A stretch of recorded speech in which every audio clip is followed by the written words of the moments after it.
baptism actually and truly means.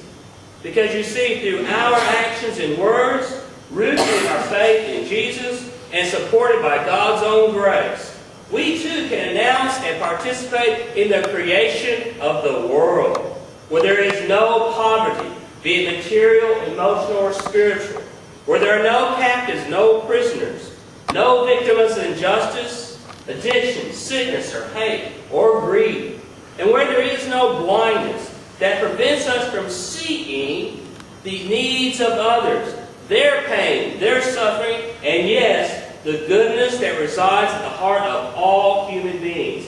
And hear that now. The goodness that resides in all human beings.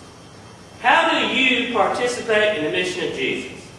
What makes you a prisoner of your own life? What blinds you? How can you be freer and healthier today? How can you help others to participate in the reign that Jesus announced in that synagogue 2,000 years ago? Well, it's simple. It's all about love. And what is love? Love is choosing to do the right thing no matter how you feel. And that bears repeating. Love is choosing to do the right thing no matter how you feel. And that's very important. You know, in the book Holy Sweat, Tim Hansel tells of this great preacher who went to a very large church, lots bigger than us. And he began like this. There are 3 points to my sermon. Well, you know, most people start going, we're going to sit back a little bit here, you know, it's kind of yawn. That's a yawning point. Because they heard that how many times before, you know? But he went on. My first point is this. At this time, right now, there are approximately 2 billion people starving to death in the world. Well, the reaction of the congregation was about the same, a couple more yawns. But then all of a sudden, he said, and this is my second point.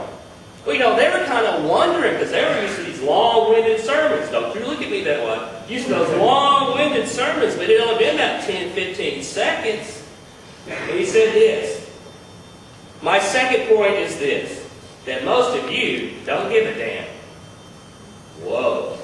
Whoa. Well, you could have heard a pin drop and the gasp of those people in that congregation.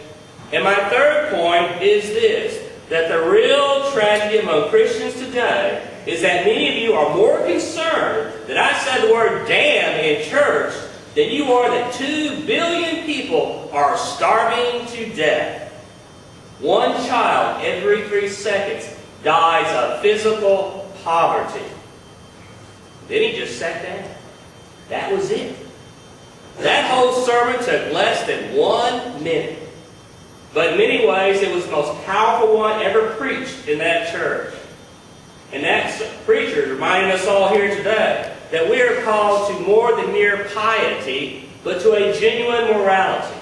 We are called to action, not fancy words. You know, Jesus preached a pretty short sermon in Nazareth that day too.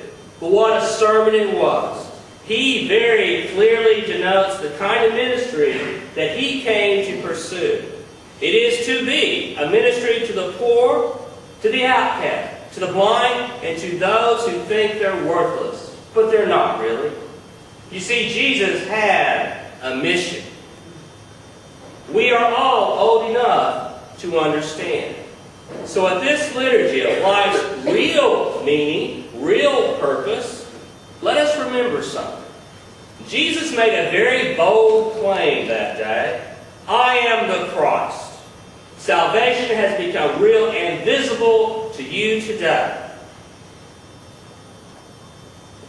Was he right?